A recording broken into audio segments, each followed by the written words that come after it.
Who's your daddy? Who's your baby? Who's your buddy? Who's your man? Trump is once again showing everybody who is your daddy. Trump is your daddy. Trump is your president. And guess what, liberal? Suck it.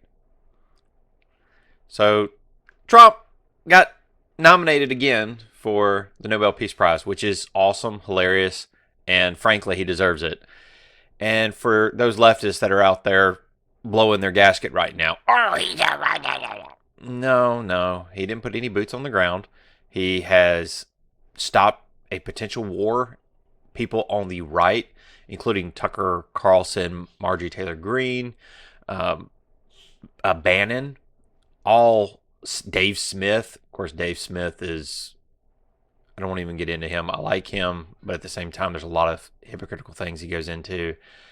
And Candace Owens, of course, is having a meltdown. They all thought for sure that Trump was marching to the beat of Netanyahu. And again, to my point, he would not get us into a war. Because if you look at Trump's history, which I'm shocked, especially Tucker Carlson and Dave Smith, who I consider, and Bannon, all three of them, super intelligent. And Candace Owens is no slouch either. But I would have thought that those three men would have looked at his history and seen that Trump knows what he is about. He's a populist. He knows what the majority of people want, and that's his goal. And that's why he's been so successful if the media would get out of his way. It's just shocking that people didn't figure that out, except for little people like me and you, because you're here with me. China gets the goods, though. And this is interesting. So we had that Russian asset come out and basically flip the script on everything and confirm what we sowed. So we basically said, oh, well, they still have uranium. President leaked out information showcasing that no, the uranium was there. They knew it was there and they destroyed it. They stated that other countries were going to be giving them nuclear warheads, which is not true because multiple countries, including China and Russia, have said, nope, we're not going to do that. Why do you think that Russian asset basically made up all this propaganda? That's because Trump has won and all they have left is propaganda. However, I was curious as to how this was going to play out, specifically the Strait of Hormuz. And it looks like that's what has happened is Trump has made a deal with Russia and Iran as part of this whole agreement to basically allow Iran to strike one of our bases that we evacuated and be like, okay, good, you got your little win. And then hint, hint, wink, wink, we actually shot all those missiles down and allows them to save face. On the back end, Trump has made a deal with China to allow them to buy oil from Iran. This is huge for Iran because they need that money. They need to be able to garner some sort of money to start reconstruction. And sure, we know what that reconstruction money is going to be used for because we saw what Obama and Biden did, basically allowing them to get carte blanche money from trade and whatnot.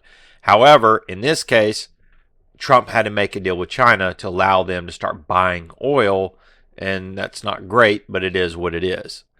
On the upside of that, this does allow for world oil prices to continue to decline because if China's not allowed to buy oil from Iran, guess what happens? They've got to buy it from somewhere else, thus reducing the overall market of supply, thus increasing the price. So it's a win and a loss. Can't win everything. This is pointing out that Trump technically hasn't lifted sanctions. There's still technically sanctions on Iran. He's just now going to do the Biden approach where Biden allowed China to do whatever since China was obviously one of the people pulling Biden's strings.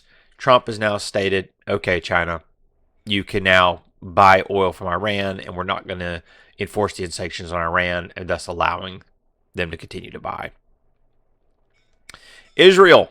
This pretty much confirms what I've been saying all along. They were really pushing for regime change.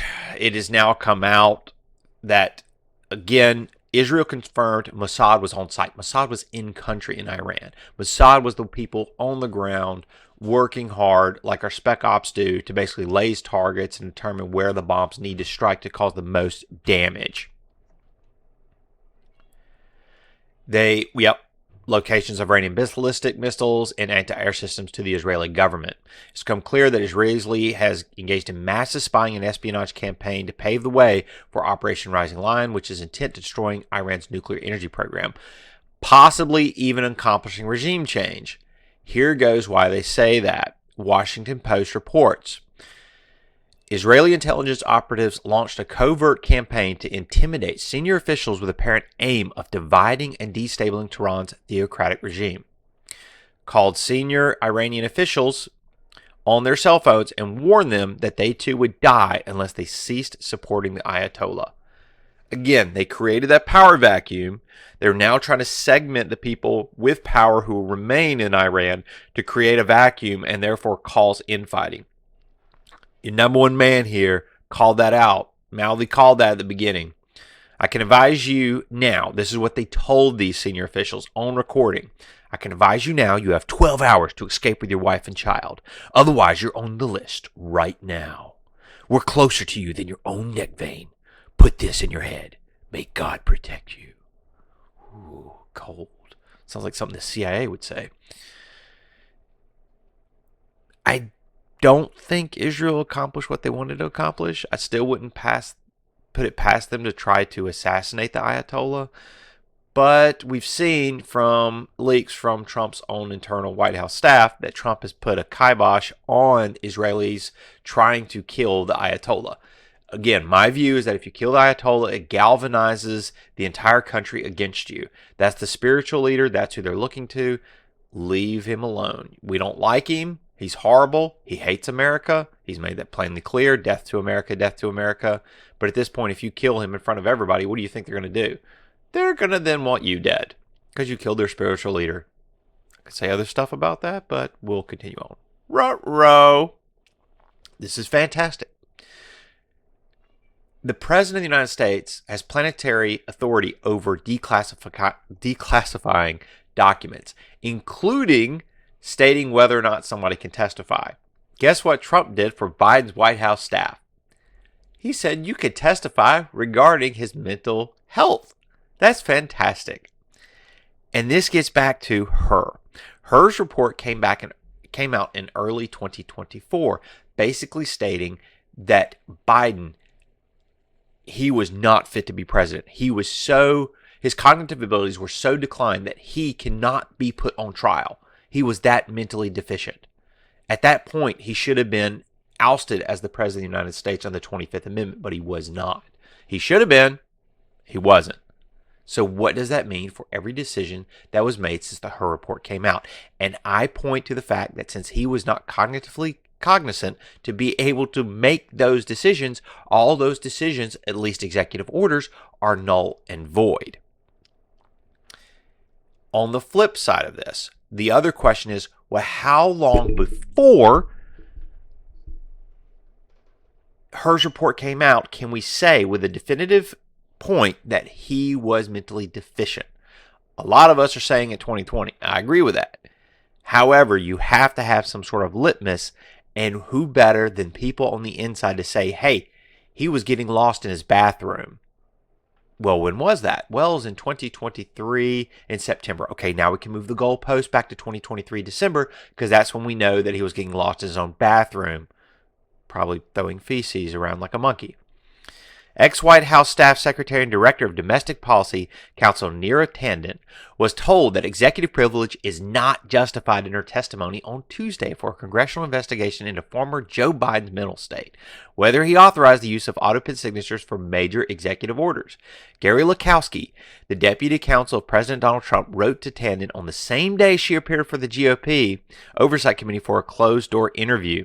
The president authorizes you to provide unrestricted testimony to the Oversight Committee, irrespective of potential privilege, because she was saying this was executive privilege. No, it's okay. It's all declassified now, honey. Go ahead. You can tell them. Still, Tanden was advised that she was not to give in the go-ahead to disclose classified information or any other details that would violate the law, court orders, blah, blah, blah, blah, blah. In other words, you can say whatever you want regarding the president being a Mr. Potato Head.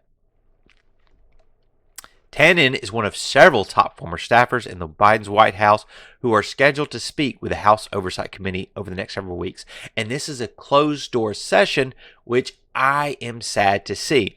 But it does mean that they're potentially trying to get enough information to then release to the DOJ to do something about it. Because this has some very significant ramifications. This will be the first time in history where we're going back and we're saying this president at this date, we can definitively say was cognitively deficient and could not hold the office, and it was covered up, and therefore all the decisions from this point forward are null and void.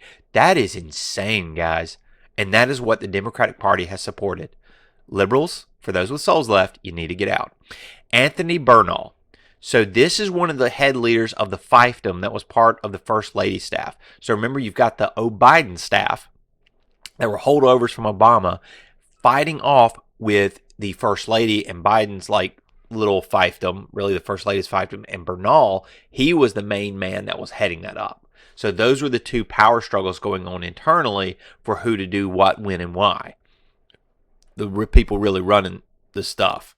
They're also subpoenaing the former White House physician Kevin O'Connor because he's the man that signed off on Biden being fit for function, fit for form, able to get that out and go be president. So I'm very curious to see what he has to say if they allow it. Judges need to know their role.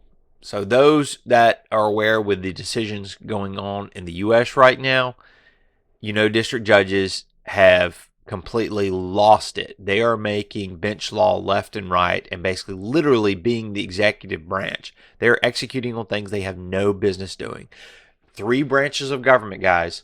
Legislative, they make the laws. Executive executes on the laws. So you tell me you need to get from LA to New York. Okay, that's the law. I need to get from LA to New York. It's my decision then to hop in a Ferrari and go 200 miles an hour and get there super, super fast. The judges, they determine, was that law a lawful law and was it done in such a way that it didn't violate the Constitution? Is this law a violation of the Constitution? That's all they're supposed to do beyond like criminal courts and whatnot. But interpreting the law, that's how they're supposed to do it. And they're supposed to do it in the original form of the Constitution. That's the framework. That's the separation of powers. Build the law, execute the law, interpret the law via the Constitution. That's it, not bench law. And what is bench law? What this Murphy's doing. Federal judge was nominated by former President Joe Biden in the wee hours on Monday, ignoring a high court's stay of the preliminary injunction he had issued blocking the Trump administration from deporting illegal immigrants. This guy, yeah, here it is, was confirmed when U.S. Senate was controlled by Democrats last December. He granted a preliminary injunction to illegal immigrants, all of whom who had been convicted of serious crimes, who had challenged the Trump administration's order deporting them. Several of the men have convictions for murder. Others have convictions for drug, violent, or S crimes. These are the people liberals are protecting. Liberal, if you are out there, please explain this to me, why you're defending these people from deporting. They're not U.S. citizens. They're not protected under the Constitution. They do not get due process. Obama never gave anybody due process. Kick them out. Explain it to me, liberal. You can't. May 20th, 8 illegal immigrants were transported on a plane headed to South Sudan, where the government said it would repatriate the men to their home countries. May 21st, Murphy said the Trump administration had violated his April 21st order. On May 27th, the Trump administration asked the Supreme Court to put a stay on Murphy's injunction.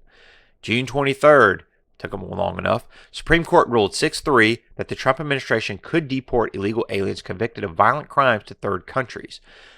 Monday evening, Murphy issued an order stating the court's May 21st, 2025 order, on remedy makes the full force and effect notwithstanding today's stay of preliminary injunction. The district court's remedial orders not properly before the court because the government has not appealed them or sought a stay pending a forthcoming appeal. Did you get that? This man issued a carte blanche injunction, something that district court judges should not do unless there's a clear violation of the Constitution, but they're doing it anyway. They're doing it over little menial stuff about PBS not being able to get their funding, about illegals not being able to get their Medicaid. They're doing insane stuff. Right now, I just saw a story where they come out and they're still issuing out the money that is going for Tesla charging stations at these gas stations, even though only two, I believe it was two total charging stations have actually been installed, because they've been wasting and burning the money and taking it and sucking it out of the system and not actually doing what they're supposed to be doing. And these judges are making these kind of calls. In this case, this judge said, no, you cannot deport these people to Sudan and allow them to repatriate them. Instead, you have to keep them here. Trump said, fine, we'll go to the Supreme Court. Supreme Court, tell this BI who's boss.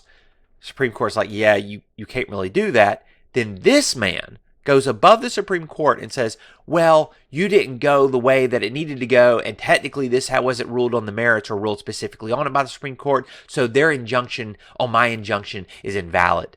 What now? That's like you going up and slapping your boss upside the head and saying you're the boss now. That's not how that works. Last night, hours after the Supreme Court, 6-3 blocked a Boston district judge's lawless preliminary injunction preventing the government from removing the worst of the worst illegal aliens to third countries. The district judge announced business as usual and said its orders enforcing the injunction remain in effect. When a single district judge immediately and flagrantly defies the Supreme Court, that is not the rule of law, it is an Article 3 insurrection. Whoa. So they are citing in the White House that this is grounds for insurrection. I don't know. This is definitely grounds to get that judge out. We need a better way of getting these judges out that are blatantly making up their own rules and determining how the executive branch should be run, because that is not their job.